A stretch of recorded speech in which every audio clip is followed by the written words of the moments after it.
Бесінші есеп 1 центнер 40 килограмм қосу 6 центнер 30 килограмм. Өлшем бірліктерін сол күйінде жазамыз. Соңынан алға қарай есептейміз. Бағандап қосатын болсақ, 0 мен 0-дің қосындысы 0-ге тең, 4 пен 3-дің қосындысы 7-ге тең. Астасына жазамыз. Центнер 1 мен 6-ның қосындысы 7-ге тең. Жауабы 7 центнер 70 килограмм.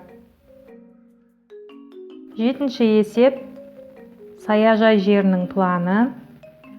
Осы жердің периметрін табу керек. Үй мен хауыздың ауданын есептейміз.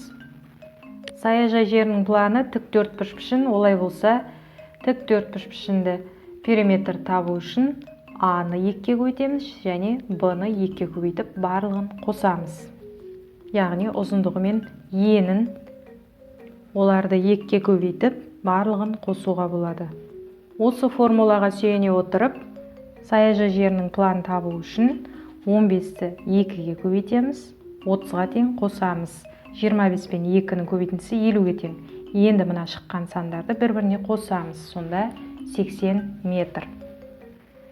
Үйдің ауданы 5 метр көбейту 4 метр. Тең 20 метр квадрат. Хауыздың ауданы 3 метр көбейту 2 метр тең 6 метр квадрат. Аудан формуласында метр квадрат. Яғни мына формулаға сүйенеміз. Тік төртбұрышты пішінді ауданды табу үшін ұзындығы мен енін мінекей көбейттім.